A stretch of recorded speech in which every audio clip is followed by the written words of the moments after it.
मांडलेला आहे। खरं म्हणजे 2018 मध्ये जेव्हा मी काँग्रेसमधनं फडणवीस साहेब आणि गिरीश महाजन साहेबांनी त्या ठिकाणी विनंती केली आणि त्यानुसार मी 2018 मध्ये प्रवेश केला। 18ची निवडणूक आपल्याला सगळ्यांना कल्पना आहे की अत्यंत क्रुशियल अशा प्रकारची त्या ठिकाणी ती निवडणूक झाली आहे,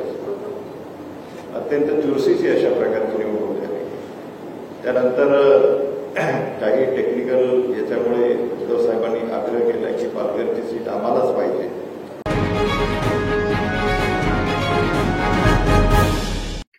पालघर लोकसभा सीट से शिवसेना के सांसद राजेंद्र गावित ने एकनाथ शिंदे को झटका देते हुए बीजेपी का फिर से दामन थाम लिया है। सांसद राजेंद्र गावित का बीजेपी में जाना एकनाथ शिंदे को बड़ा झटका माना जा रहा है।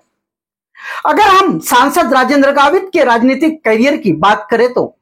कभी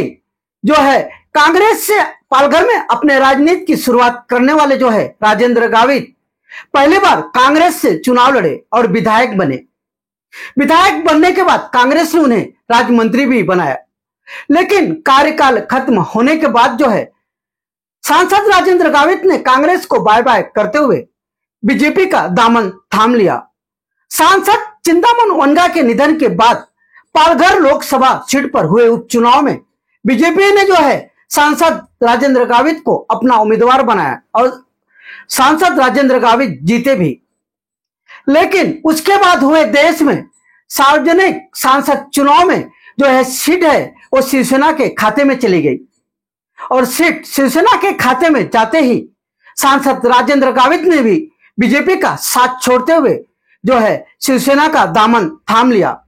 शिवसेना ने उन्हें अपना उम्मीदवार भी बनाया और वह जीत कर भी आए। लेकिन एकनाथ शिंदे के बगावत के बाद जो है शिवसेना में दो भाग हो गए और दो भाग होने के बाद सांसद राजेंद्र गावित ने जो है एकनाथ शिंदे का जो है दामन थाम लिया और 2024 में वो उम्मीदवारी के लिए सांसद राजेंद्र गावित जो है जुटे हुए थे। उन्हें लगता था कि चाहे बीजेपी से चाहे एकनाथ शिंदे की शिवसेना से उन्हें उम्मीदवारी जरूर मिलेगी। लेकिन पालघर लोकसभा सीट जो है आखिर में बीजेपी के खाते में चली गई और बीजेपी ने अपने ही पार्टी के नेता डॉक्टर हेमंत सावरा को अपनी पार्टी का उम्मीदवार बना दिया, जिसके बाद राजेंद्र गावित के सपनों पर पानी फिर गया और राजेंद्र गावित जो है वो नाराज हो गए और राजेंद्र गावित को मनाने में भाजपा और शिवसेना के नेता जुटे रहे। लेकिन कहते हैं ना, राजनीति जो है संभावनाओं का खेल है और आखिरकार राजेंद्र गावित ने फिर से बीजेपी का दामन थाम लिया है। सांसद राजेंद्र गावित ने शायद अपने जीवन में जितनी पार्टियां बदली हैं, शायद देश का कोई भी ऐसा नेता होगा जिसने इतनी पार्टियां बदली होंगी और देश के सबसे ज्यादा पार्टी बदलने वाले नेता की लिस्ट में जो है राजेंद्र गावित शामिल हो गए हैं। माननीय प्रदेश अध्यक्ष चंद्रशेखर बावनकुळे जी आणि ज्यांचा आत्ताच भारतीय जनता पक्षामध्ये प्रवेश झाला किंवा पुनर्प्रवेश झाला असे डॉक्टर राजेंद्र गावित जी, आपल्या सर्वांना कल्पना आहे की 2018 साली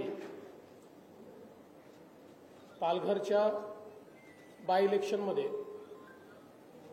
डॉक्टर राजेंद्र गावित हे भारतीय जनता पक्षाचे खासदार म्हणून निवडून आले होते। 2019 साली ज्यावेळी शिवसेनेशी आमची युती झाली त्यावेळी शिवसेनेने त्या ठिकाणी पालघर सीट आम्हाला द्या अशा प्रकारची अट ठेवली होती। त्यावेळी पालघरची जागा आम्ही त्यांना दिली, त्यानंतर त्यांनी आम्हाला सांगितलं की उमेदवारासहित द्या, आम्हाला उमेदवारी पाहिजे। तर आम्ही डॉक्टर राजेंद्र गावितांना त्यावेळी विनंती केली की तुम्ही शिवसेनेच्या जागेवर उभे राहा आणि त्यांनी ती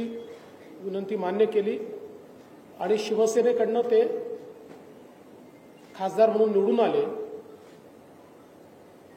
आता 2024 ला म्हणजे मध्यंतरीच्या काळात जी काही शिवसेनेतली स्थित्यंतर झाली त्यामध्ये सन्माननीय एकनाथरावजी शिंदे साहेब यांच्यासोबत गावित साहेब हे त्या ठिकाणी राहिले आणि आता 2024 साली पालघर मतदारसंघामध्ये पुन्हा एकदा ही जागा भारतीय जनता पक्षाला मिळाली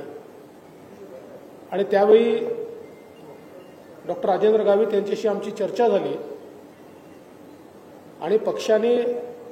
असा निर्णय केला की डॉक्टर राजेंद्र गावित यांचा उपयोग हा महाराष्ट्रामध्ये आम्हाला अधिक आहे आणि एक त्यांचा जो काही जुना अनुभव आहे मंत्री म्हणून आमदार म्हणून तर जेवढा पक्षाला त्यांचा उपयोग हा राज्यामध्ये होऊ शकतो तेवढा कदाचित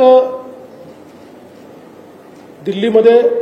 होणार नाही कारण दिल्लीत एक खासदार म्हणून ते काम करतील चांगलं काम केलं त्यांनी पण महाराष्ट्रात अधिक स्कोप आहे अधिक ठिकाणी जाऊ शकतात अधिक संपर्क आहे आणि सरकारमध्ये मंत्री राहिलेले असल्यामुळे कनेक्ट आहे प्रशासनाची माहिती आहे आणि म्हणून मग त्यांच्याशी चर्चा आम्ही केली आणि त्यांनी देखील त्याला होकार दिला आणि म्हणून मग आम्ही त्यांच्या संमतीनेच आमचे उमेदवार त्या ठिकाणी बदलले आणि डॉक्टर हेमंत सवरा यांना उमेदवारी दिली आणि टेक्निकली गावित साहेब हे शिवसेनेत असल्यामुळे माननीय मुख्यमंत्र्यांशी मी चर्चा केली की मागच्या काळात आम्ही गावित साहेबांना तुम्हाला दिलं होतं पण आता नवीन परिस्थितीमध्ये त्यांना पुन्हा आम्हाला भारतीय जनता पक्षात घ्यायचं आहे आणि माननीय मुख्यमंत्र्यांनी देखील त्याला संमती दिली कारण जुना इतिहास त्यांना माहिती होता की त्या काळात आम्ही त्यांना शिवसेनेकडे दिलं होतं आणि म्हणून आज डॉक्टर गावितांचा पुनर्प्रवेश हा भारतीय जनता पक्षामध्ये होतोय माननीय अध्यक्षांनी त्यांना प्रवेश दिलेला आहे त्यांचं मी या ठिकाणी मनापासून स्वागत करतो मी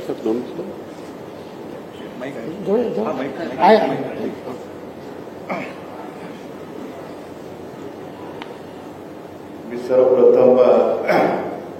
राज्याचे मुख्यमंत्री आदरणीय देवेंद्र फडणवीस साहेब त्याचप्रमाणे प्रदेशाध्यक्ष चंद्रकांत बावनकुळे साहेब आणि आमचे पालघरचे पालकमंत्री रवींद्र चव्हाण साहेब यांना मी मनापासून त्यांचे मी आभार व्यक्त करतो तर म्हणजे या ठिकाणी फडणवीस साहेबांनी एक माझ्या बाबतीमध्ये 2018 पासून तर 2024 पर्यंतचा असलेला जो प्रवास आहे या बाबतीमध्ये एक विस्तृत या ठिकाणी त्यांनी आपल्या समोर म्हणजे मांडलेला आहे तर म्हणजे 2018 जेव्हा मी काँग्रेसमधनं फडणवीस साहेब आणि गिरीश महाजन साहेबांनी त्या ठिकाणी विनंती केली आणि त्यानुसार मी 2018 प्रवेश केला 18ची निवडणूक आपल्याला सगळ्यांना कल्पना आहे की अत्यंत क्रुशियल अशा प्रकारची त्या ठिकाणी ती निवडणूक झाली अत्यंत चुरशीची अशा प्रकारची निवडणूक झाली त्यानंतर काही टेक्निकल याच्यामुळे उद्धव साहेबांनी आग्रह केला की पालघरची सीट आम्हालाच पाहिजे आणि त्यानुसार त्या ठिकाणी फडणवीस साहेबांबरोबर त्यांनी चर्चा केली फडणवीस साहेबांनी सांगितले की कुठल्याही पक्षातून का न असेल परंतु खासदारकीही महत्वाची आहे आणि त्या दृष्टिकोनातून त्या ठिकाणी मी त्या शिवसेनेत प्रवेश केला आता या ठिकाणी शिंदे गटामधनं या ठिकाणी मी खासदार म्हणून 2.5 वर्ष या ठिकाणी काम केलं परंतु आता या ठिकाणी 2024 या ठिकाणी फडणवीस साहेबांशी चर्चा केली त्यांनी सांगितलं की गावित साहेब आपण या ठिकाणी एक राज्यामध्ये त्या ठिकाणी मला तुमची आवश्यकता वाटते की आदिवासी समाजासाठी तुम्ही जे काही काम पूर्वी राज्यमंत्री म्हणून जे काही काम केलेलं आहे तेव्हापासून तुमचा गेल्या 20-25 वर्षापासून असलेला अनुभव निश्चितच या राज्यामध्ये त्याचा चांगला एक उपयोग होईल आणि या ठिकाणी आपण एक याकडे डॉक्टर हेमंत सवरांना या ठिकाणी आपण त्या ठिकाणी त्यांना उमेदवारी देत आहोत आणि शेवटी राजकारणामध्ये त्या ठिकाणी काही तोडजोडी करावी लागतात आणि त्यानुसार त्या ठिकाणी मी सुद्धा, कारण माझा फडणवीस साहेबांवरती माझा विश्वास आहे, कारण त्यांनी दिलेला शब्द जो आहे ते त्या ठिकाणी ते अंतिम पाळतात आणि त्यांनी सांगितलं की गावी साहेब आपण राज्यामध्ये या ठिकाणी आपण राहिलं पाहिजे आणि त्यानुसार या ठिकाणी मी तो निर्णय घेतलेला आहे आणि आज मी खरं म्हणजे घर वापसी काय म्हणतो आपण स्वगृही या ठिकाणी मी आलेलो आहे आणि खरोखर निश्चितच मला या ठिकाणी मला आनंद होत आहे आणि राज्याचे मुख्यमंत्री सुद्धा एकनाथ शिंदे साहेबांना सुद्धा मी मनापासून धन्यवाद देईन की त्यांनी सुद्धा मला त्या 2.5 वर्षाच्या कालावधीमध्ये त्यांनी मला म्हणजे भरपूर या ठिकाणी मला मदत केलेली आहे आणि एक महायुतीचा एक म्हणजे महायुतीमध्ये आम्ही शिवसेना आणि भारतीय जनता पार्टी आणि राष्ट्रवादी असं तिन्ही घटक पक्ष असल्यामुळे या ठिकाणी मी शिंदे साहेबांनाही मनापासून धन्यवाद देईन आणि त्यांनी सुद्धा फडणवीस साहेबांनी विनंती केल्यानंतर त्यांनी सुद्धा ते मान्य केलं की बाबा माझी काही हरकत नाही, त्याबद्दल त्यांना सुद्धा मी मनापासून या ठिकाणी धन्यवाद देतो.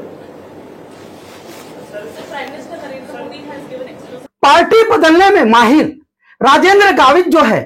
कब तक बीजेपी में रहते हैं यह कहना तो मुश्किल है, लेकिन आगामी समय में राजेंद्र गावित बीजेपी के साथ ही रहेंगे यह कहना कठिन भी है, क्योंकि आगामी विधानसभा में कहीं राजेंद्र गावित जो है बीजेपी को झटका देते हुए दूसरे पार्टी का ना दामन थाम ले, यह देखने वाली बात होगी। अगर अभी तक आपने हमारा चैनल सब्सक्राइब नहीं किया तो अभी सब्सक्राइब करें और बेल आइकॉन को क्लिक करके हमारी लेटेस्ट खबरों से रहे अपडेट।